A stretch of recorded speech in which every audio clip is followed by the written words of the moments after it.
Great. Okay, so we are here on a beautiful Friday to hear about the Fisheries Grant Restoration Program. We are going to start with an overview about the California Fish Passage Forum from me. That'll be short, hoping to be about 10 minutes. And then we're going to hear about Fisheries Grant Restoration Program. And for the remainder of our time, I'm hoping everybody has an idea of some questions that they can generate based on the presentations we hear today. And my contact information, if anybody's interested, is just here at the bottom. You can always reach me by emailing info@cafishpassageforum.org or my work email, which is hsteindorf@nrccorp.com. My contact info is all over the forum website, so if ever you want to reach out to me about anything you hear today, that is how to find me. So some quick information about the forum. My estimate is that most people are somewhat familiar or have heard of the forum in the past. We're a relatively small volunteer organization. Our mission is to protect and revitalize anadromous fish populations in California by restoring connectivity of freshwater habitats throughout their historic range, which is a mission I'm sure a lot of different people can feel connected to in some way or another. I know we all have that goal across the state. This is an image of a really incredible project led by Trout Unlimited in the Noyo River area for the Skunk Train Railroad crossing. Includes a pretty spectacular bottomless culvert there. Our members include federal and state agencies, as well as nonprofit practitioners, and interested members of the community are welcome to come to forum meetings and events. So our federal members are NOAA National Marine Fisheries Service, U.S. Forest Service, and Fish and Wildlife Service. We also are supported by the Pacific States Marine Fisheries Commission, who helps us do our data management and acts as our fiscal agent for managing our grants. State partners include CDFW, California Department of Water Resources, state parks, and our state coastal conservancy. And our nonprofit partners also include Trout Unlimited and Cal Trout, who are very active in the forum. We structure our work through 7 strategic objectives. Those include, of course, the direct funding of removal and remediation of barriers. We also like to try to balance that with funding assessment and research work to help define some of those remediations. Improving collaboration and information sharing across our members and other agencies and organizations working in fish passage across the state. Collating and elevating resources for practitioners. This webinar this meeting would be included in that. Increasing access to streamlined permitting options for practitioners and outreach both to the public and to practitioners. We are part of this national network called the National Fish Habitat Partnership, and we work closely with a few other fish habitat partnerships, which you may or may not have heard of, including the Pacific Marine and Estuary Partnership, as well as the Pacific Lamprey Conservation Initiative. If anybody's interested, we do have a strategic framework which guides our work that's available for download on the forum website. And that gives a lot more information about the history and purpose of the forum, as well as different ways that we are trying to meet our strategic objectives and ways that people can get involved. And our website is just cafishpassage.org. I'd like to just highlight a few events that we have coming up. Is anybody going to be attending SRF coming up March 26th through 29th? Feel free to just shout it out if you are. Well, this is Jim Hoffler. I'm not going to be there myself, but one of our board members with Friends of Auburn Ravine is going to be there. Excellent. Glad to hear it. Anybody else? Yeah, a few of us from Trout Unlimited will be there. Phenomenal. Well, we are going to be there as well. We've got a couple different forum members going, and we're also going to have an informational poster at the Thursday evening poster session. So if anybody's going to that, come say hi. Part of the reason we are doing the Q&A session today is we do have a kind of a high-level overview of funding and resources available to practitioners in a webinar format that's coming up in about 3 weeks on April 5th. By that point, the FRGP deadline will be fast approaching, so we wanted to give you guys the opportunity to chat with CDFW about FRGP in advance. We've got a few events related to the Passage Assessment Database. Next week on Wednesday the 20th, we are doing an expert review of the PAD, focusing on CDFW Region 2, which is the North Central region. Anybody interested could go to the forum website to hear more information about that. And then in 2024, likely in Sacramento, we'll be doing a full meeting with an associated outreach event. So if you're interested in these events or any others, I would recommend going to our website and signing up for the forum newsletter. I'm the one making the emails, and I don't have time to make a ton of them, so I promise I'm not going to spam your inbox.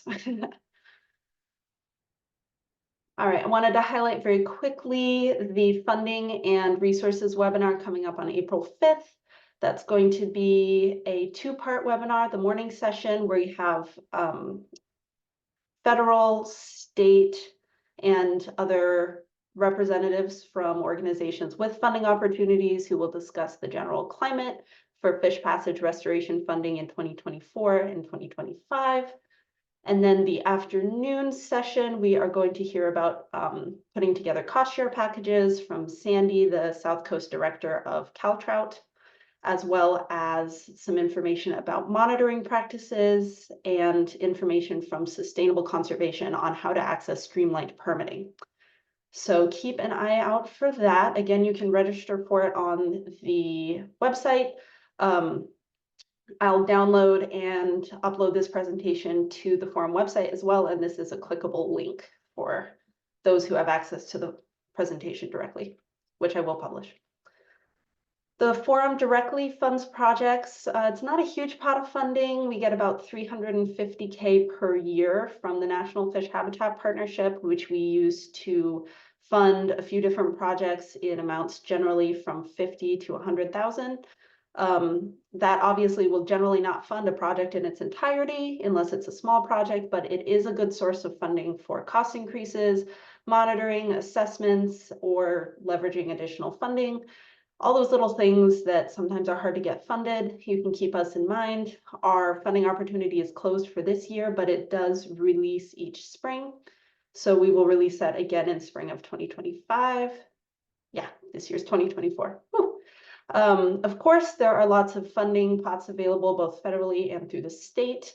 There is a federal fish passage portal, which you can use to hear about a lot of the different federal opportunities throughout the United States. Of course, some of our notable state opportunities include funding from DWR, State Coastal Conservancy, and of course the FRGP, which segues me really well into our next agenda item. That was everything from me. I'm going to stop sharing my screen, and we can hear from Basil about the funding available through CDFW. Okay, thank you. Yeah.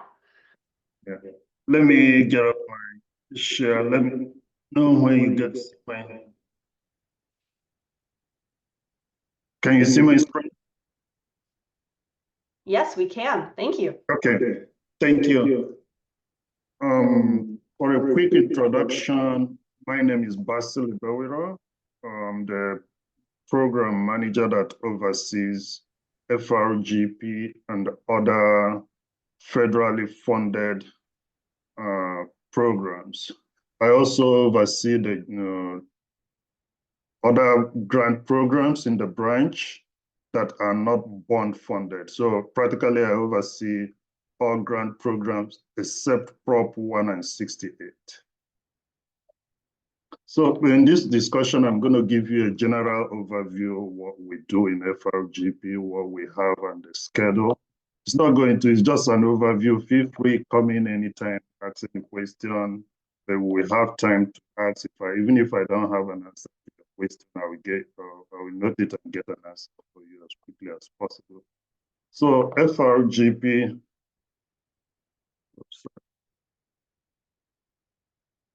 historically, FRGP first is a partnership between the state and the FIRST through NOAA, the Pacific Coastal Salmon Recovery Fund.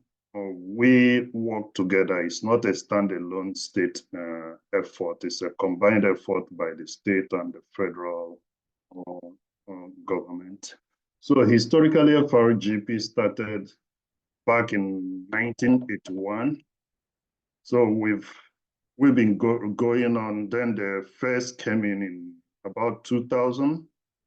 Since then, the goal of FRGP generally is to fund projects that restore, enhance, and protect anadromous salmonids.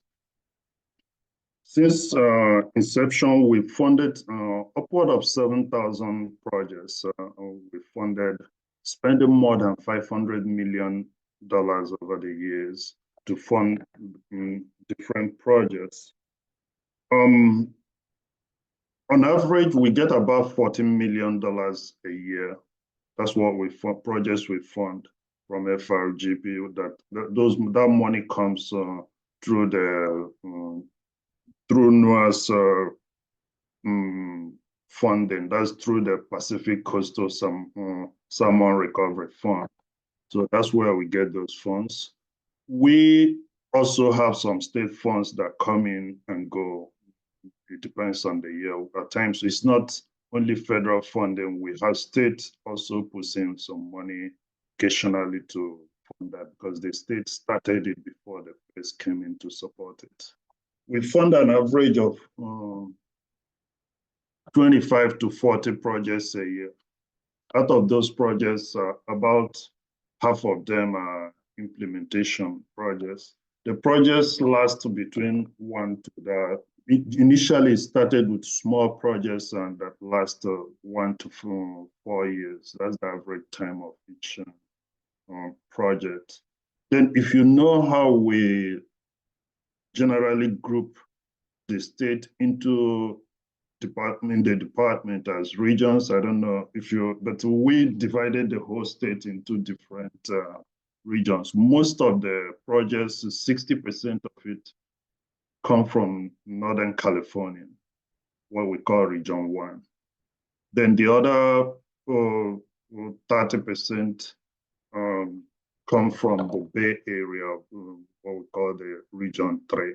Then the other regions we support about 10% of our projects in the other regions. But we also making efforts to, as much as possible, to reach out to have a fair distribution. But this is how the listed species are distributed as well.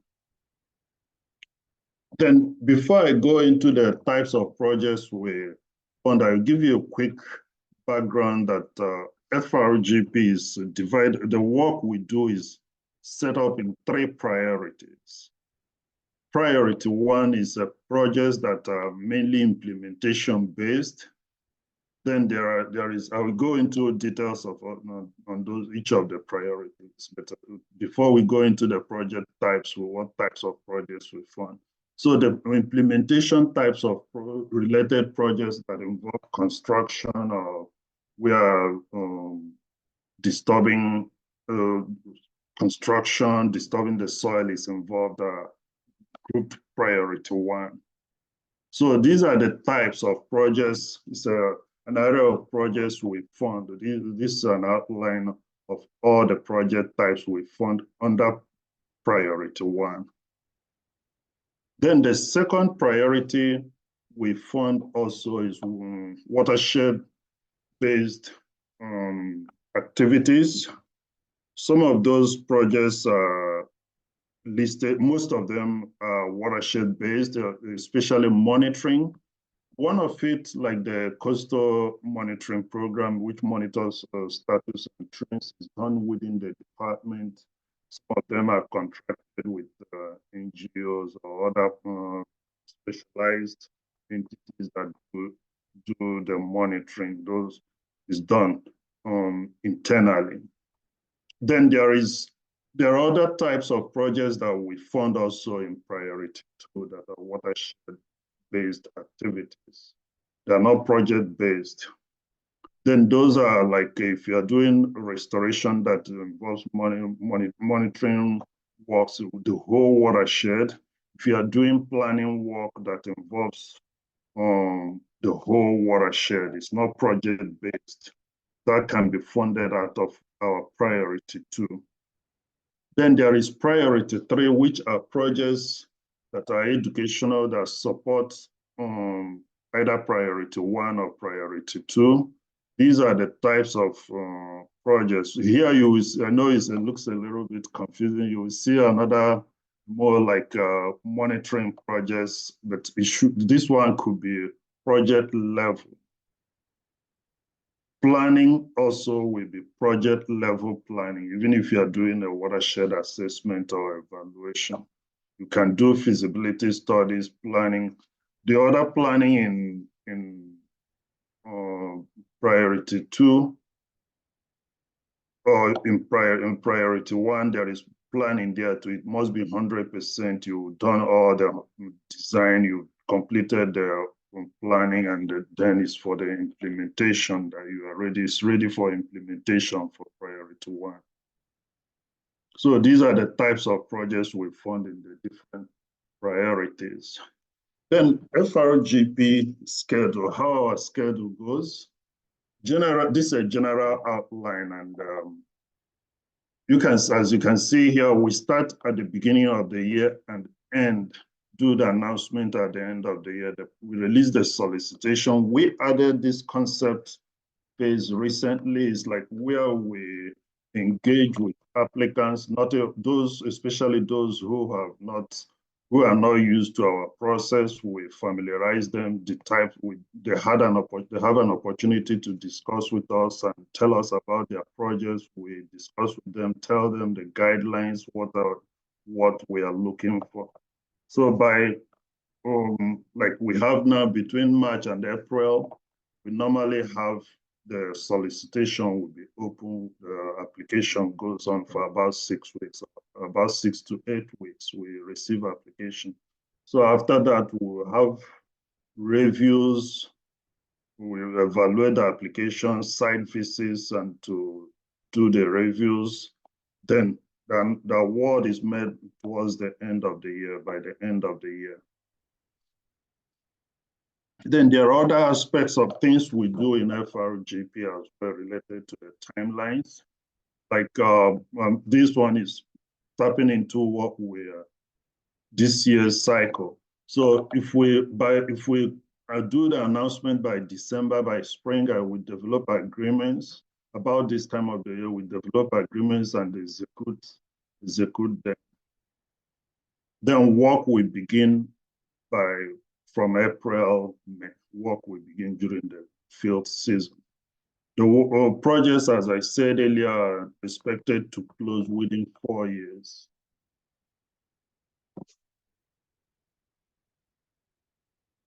So that's how it goes. Then there are other activities before I go into the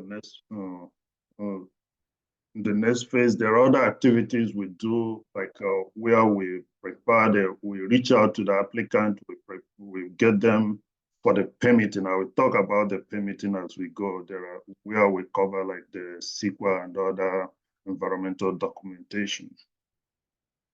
So the key elements we look out for in the application is your project within the defined watershed for FRGP?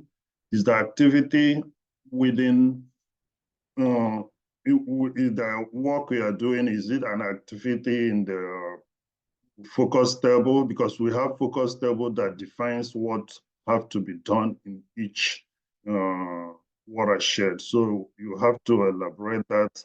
Also, in the evaluation of the applications, or in your application, you have to address specifically how you are addressing particular deficiency in the watershed in your focus table that are identified to be addressed. How are you addressing it in your projects? Those are key things. It looks simple, but there are key things we look out for in the applications when we're evaluating the applications. Then I mentioned about the permits and what we do in FRGP. And I know we could also have that in the schedule, but it's with FRGP is unique in many ways because it provides some of the environmental documentation. More importantly, CEQA we do for all the projects, most of the projects. There are certain exemptions that are involved. I will go to that. I will go to that to come up. So we provide CEQA for most of M&D for most of our projects. Then we also provide 401 certification for Clean Water Act through the Water Board programmatically for projects that are eligible. We also, through the AMICO, provide the 404 permit. Through our regional general permits, we have 3 of them in place. The RGP, the regional general permit 12 for Northern California. Then we have 16 for Central, what I call Central in this case.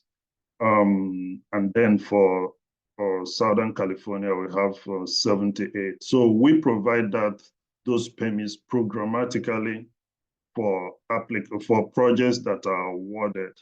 It doesn't exclude the projects in certain situations. The projects could provide for themselves. If you bring your own permit or your own CEQA, it doesn't mean that we can still fund you in FRGP. Another programmatic permit which we recently negotiated and got was the Coastal Development Permit, which we got from the Coastal Commission. If you are doing work that are within or near coastal zones that require coastal development permit, we will work with you and get you a permit, a programmatic permit that covers instead of going project by project. So we do that in FRGP. Another thing for the department, which we started, most of you probably know this, but we have what we call Cutting the Green Tape program within my branch as well. It's overseen by my colleague, where you can get where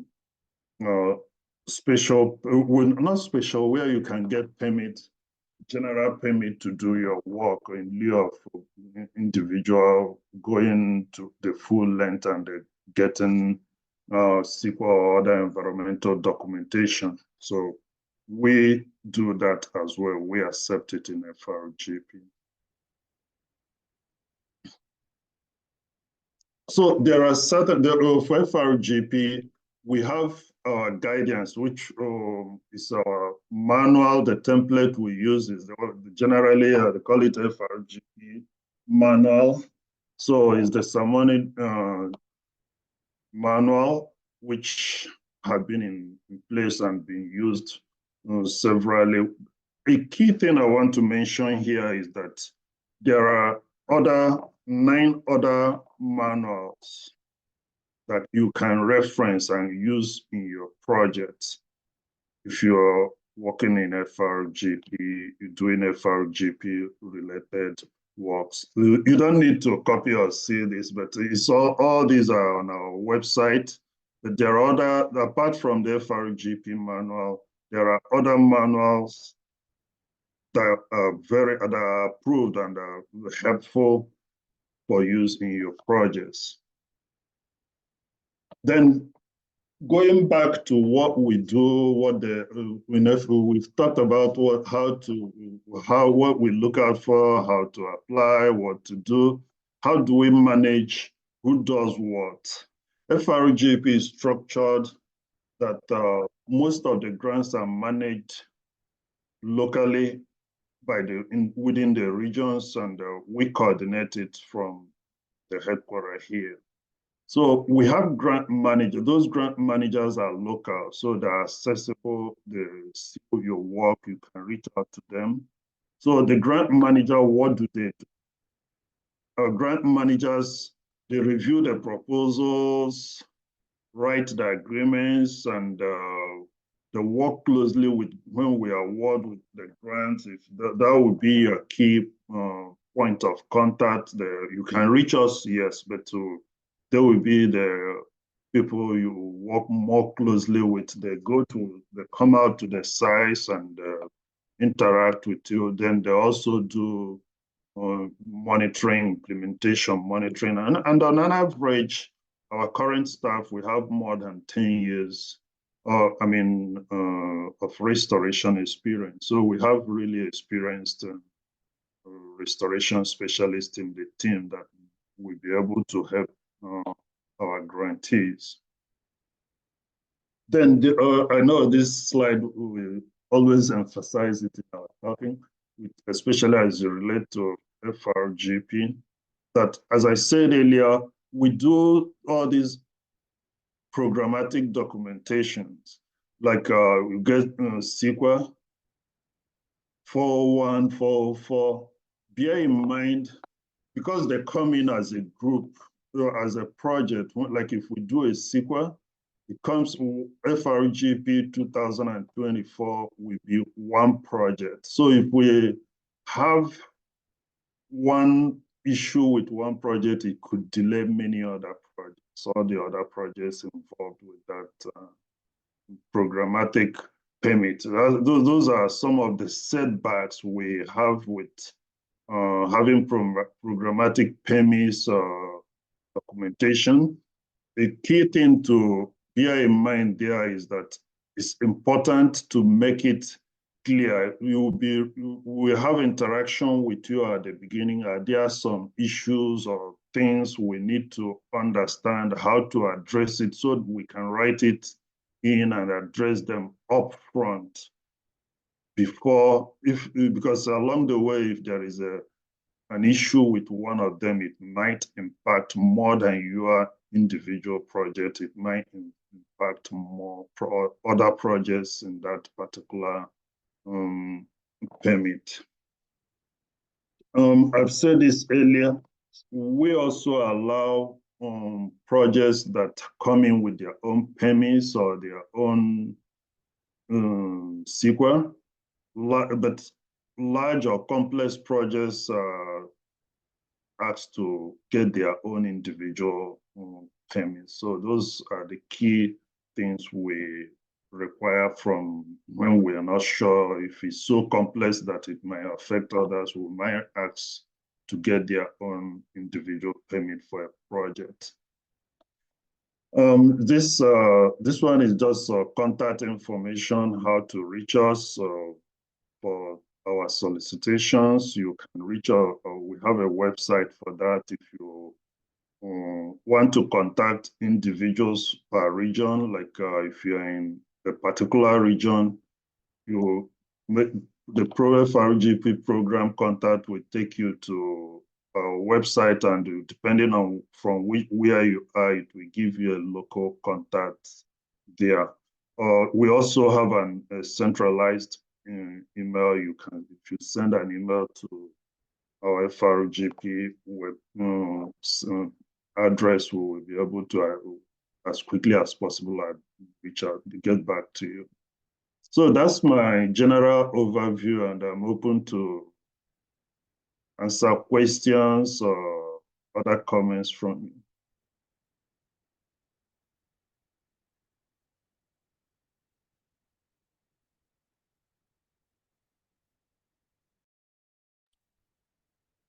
So yeah, this is Jim Hoffler. I have a few questions.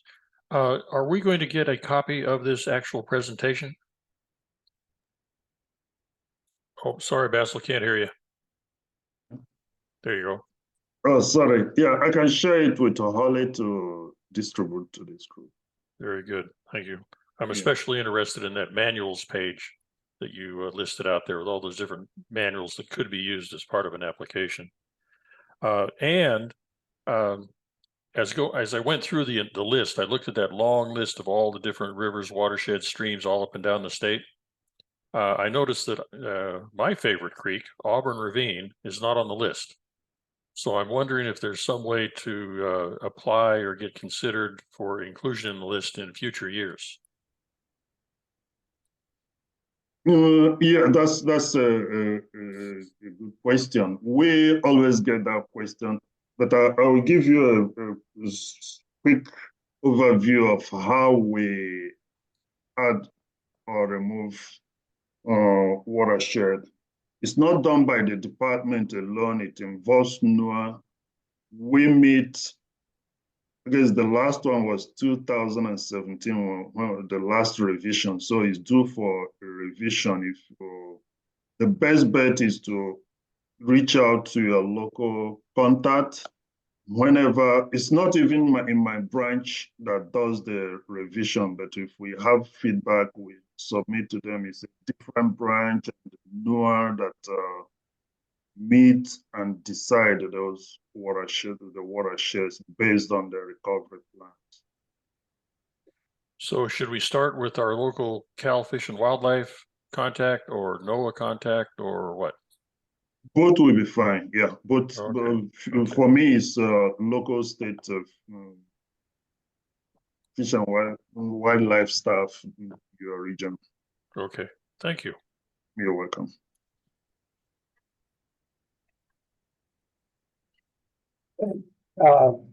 Thanks for doing this webinar, by the way. I'm Jeff Steinhardt with the Fish and Wildlife Service, a Habitat Restoration Coordinator. So I am curious, when you showed the distribution of where the funding goes, 60% to Region 1, roughly 30% to Region 3. I am surprised that only 10% goes to the other regions when you've got Central Valley Steelhead, Spring Run Chinook, Winter Run Chinook. So is that also a reflection of the number of applications, or are you really targeting more coastal systems in the north? I think it's both. I know there are the listed species are involved. More listed species in the north.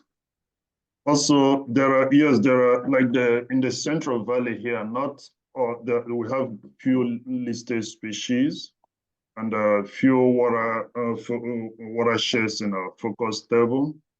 Then Southern California is mainly the steelhead that is listed. So if you follow that, it's like it goes where the species are. But also we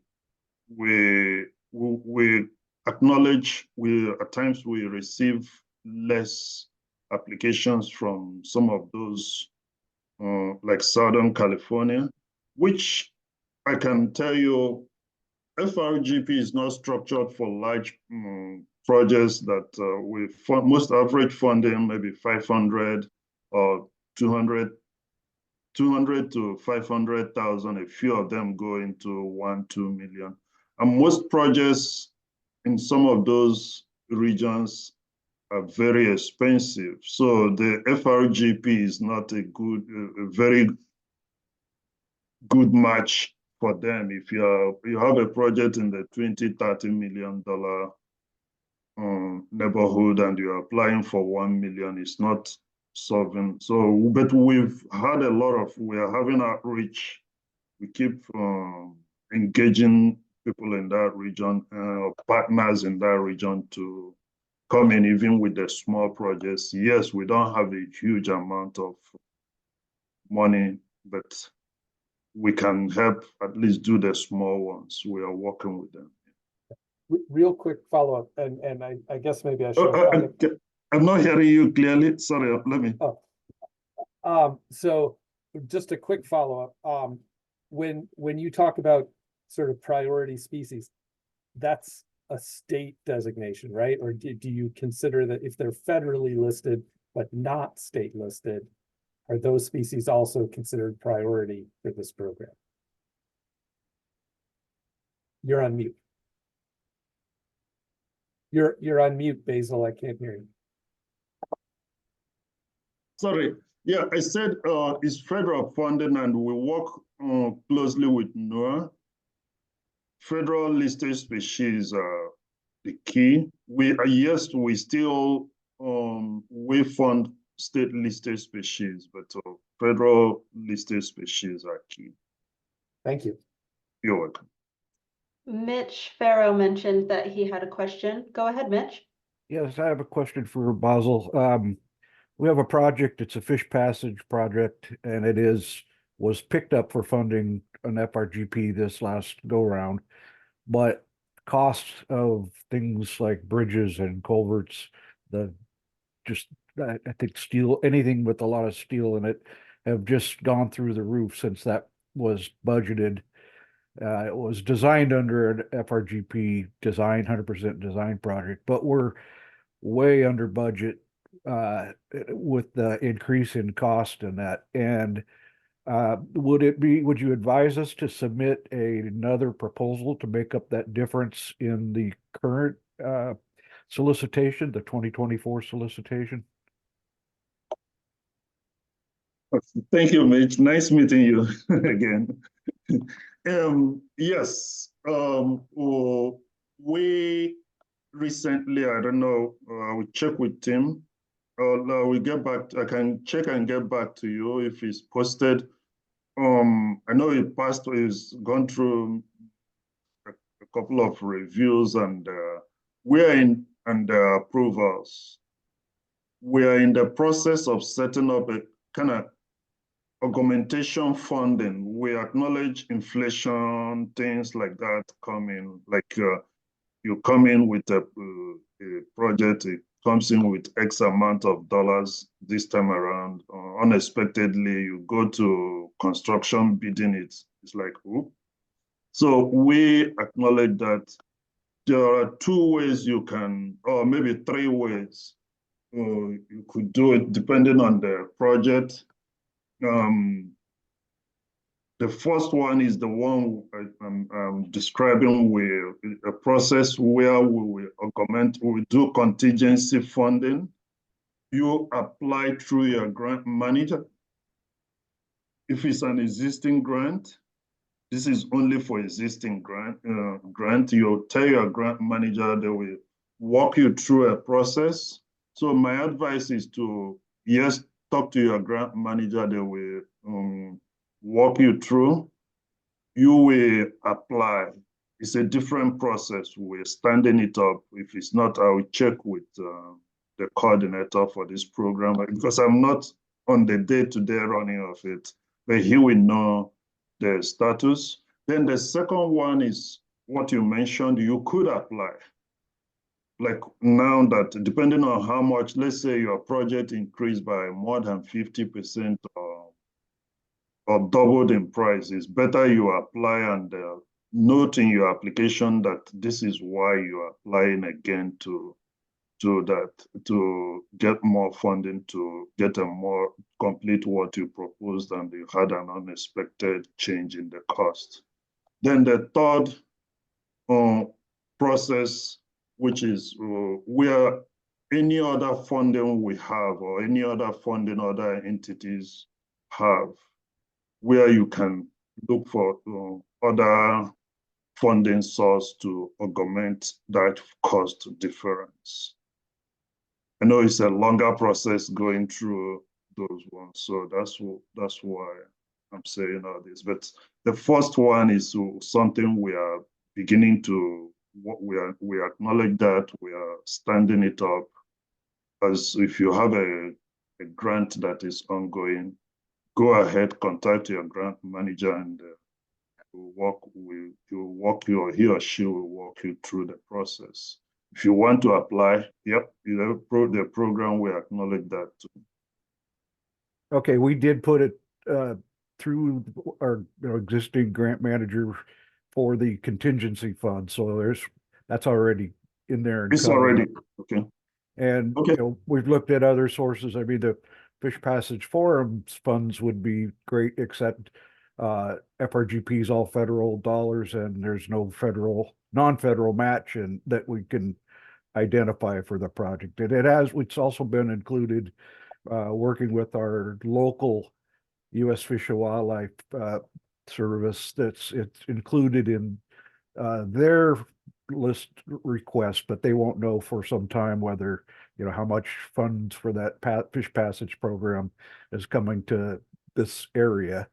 We're just trying to cover all of our bets because it's a project we don't want to leave undone. And at this point, it really can't be done with the shortfall that there is. So we probably will, just to make sure. And, you know, I don't know how much funding is in that contingency. That's a new, you know, it's great to see that the department's put that kind of a program back together again here, but we don't know how much funding is there or how many projects and, you know, how much competition there is for that. So I think we will go ahead and submit under the 2024 FRGP solicitation. The funds would still come in time to complete the project. So I'm just trying to make sure we're not leaving stones unturned here and trying to make sure we can finish the project. So thank you. Okay, that works. Yeah. Bear in mind, for if you're doing through the contingency process, the scope must be the same. You are not going to add new scope or new. It's still what was approved earlier. All you are doing is adding more money. Maybe you had unexpected cost increases. You are not adding any. You're not changing or removing anything. It's just the same scope. But you're right. We evaluate it based on relative to other projects, to how much we have available. Other projects, it's not only, it might not be only one project applying for it. So we consider all those things. I have a question as well. It's about the HI score sheet. I'm not sure if this is too in the weeds to ask. And if it is, I'm happy to reach out to some other local grant managers, but we've spoken with one and got kind of a confusing response. The question is, so the HI score sheet outlines, it says the proposed project would achieve the identified target habitat quantity, in parentheses, metric throughout the project reach after a project completion. And then it outlines the scoring criteria for achieving the target habitat quantity metric. I'm curious if what is meant by the target habitat quantity metric. Is there a specific metric that is referring to, or does the applicant get to define the metric? Because yeah, we have a project that could fall under one of two different project types. And depending on the definition there, it may be best suited for HI, or it may be best suited for another project type. Yeah, for this particular one, I wouldn't be able to give you a precise answer. Maybe if you email to me or to the FRGP or maybe to Tim Chori, Okay. you can reach out to you, because I don't want to give you an answer that differ from what they are doing or what happens. The key thing which is related to this question is, yes, FRGP does like project type scoring at this point. We are working along the way to move it to multi-benefit scoring. Instead of focusing on one particular project type, benefit type, a project might, like you mentioned, might have other benefits, HI-related work, HR-related work, or maybe it's FP2 somehow. Yeah, that's the other type. Everything is So we are working with that, and we have an oversight committee, which normally when we do all these big changes, we run it by what we call the PRC. This statutory committee, we run it by them. This is what we're planning. This is what we intend to do. This is how we've mentioned to them already that yes, we're leaning more to changing things, not focusing on one identity, so that we have multi-benefit projects. How do we, this is what areas, this is how we want to approach it. So yes, we are moving a little bit gradually out of the scoring system we have now, but I would like you to reach out to me by more detail so that I get you somebody to answer it precisely. Okay, thank you.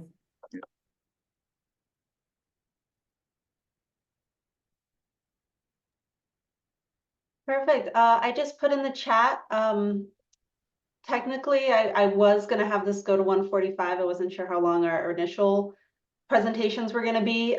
We covered a great amount of detail, and this is a wonderful conversation. So I just want to make sure that people are, if you have not yet gotten the chance to ask your question, or if additional questions have popped up as we've been talking, I would encourage you to ask those so that we can continue moving forward. I just want to be respectful of Basil's time and not keep him indefinitely.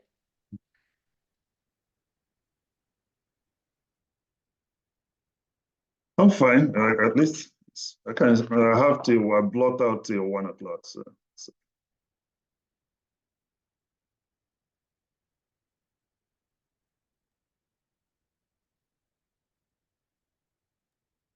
So I would ask about the answer to life, the universe, and everything, if you have time to cover that. Go ahead.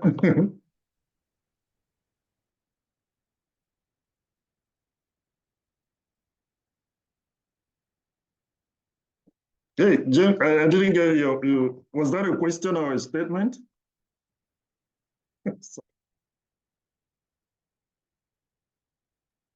I would say for the restoration world, it seems like if when you see an adult, healthy, happy salmonid swimming through your completed project, I'm guessing that would be pretty close to the meaning of life, at least from a professional standpoint. Exactly.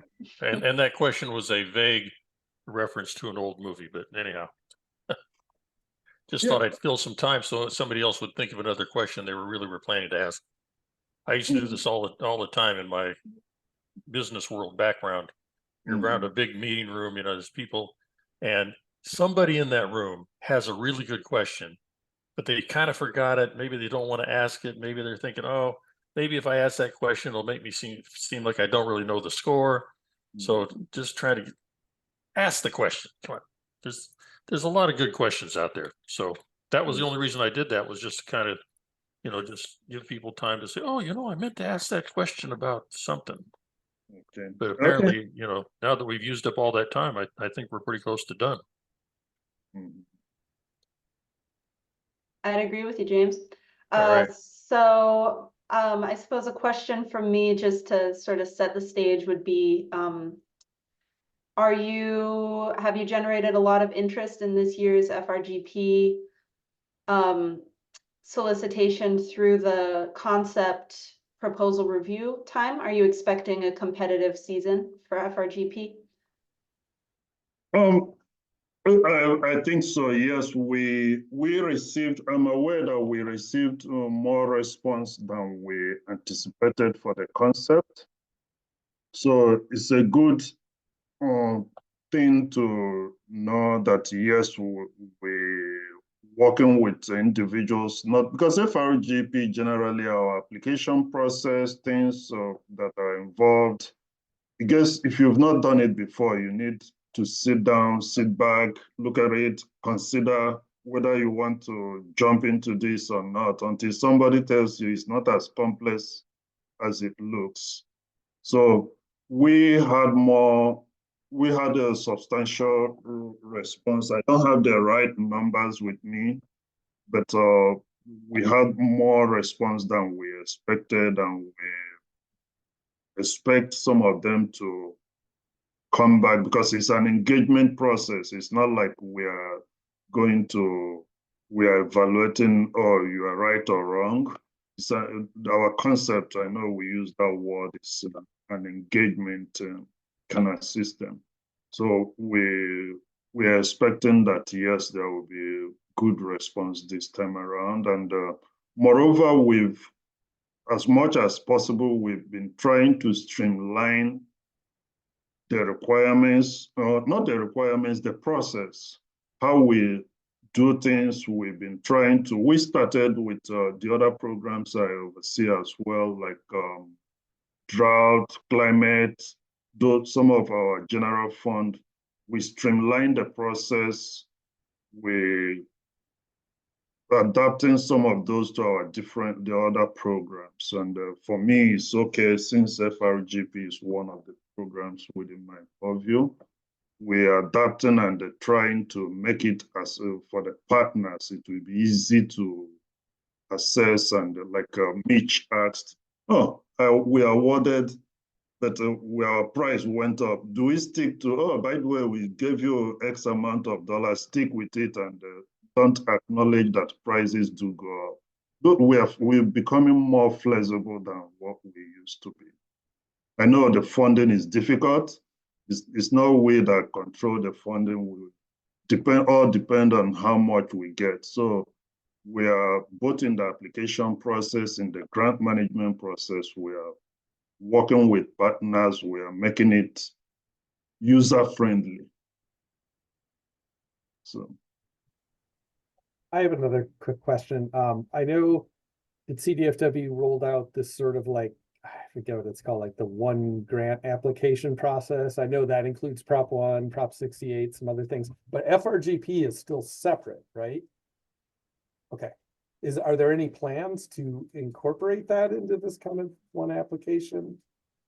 Not at the moment, because as you know, FRGP comes from NOAA, the funding. Funding comes once a year. It's not like we have the fund and we are distributing that money. So FRGP is more aligned with the funding source.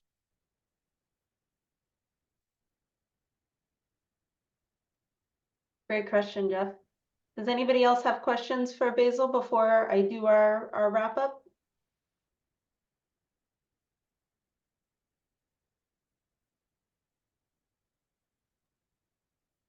Okay. Well, thank you, Basil. I cannot thank you enough for your time. You presented some really excellent information for all of our people listening in. I would recommend you take a moment to look at the FRGP statewide coordinator's contact information, Tim Chory. I pasted it in the chat. He would be an excellent person for some of those questions regarding specific applications. I will also get the presentation from Basil and I will synthesize our two together and I will email that out to all of you, as well as publishing this webinar on the California Fish Passage Forum website. So without further ado, I'll let you guys all get back to your Friday. I hope everyone has an excellent weekend. Hopefully it won't be spent writing applications too much, though we've all been there. All right. Does anybody have anything else to add before we adjourn? I'd just like to say thank you all for your time. Thank you. Yes, Right back thank you at very you, Mitch. much. Yeah. Thank you. Have an excellent Friday, everyone. Talk to you later. Okay, bye.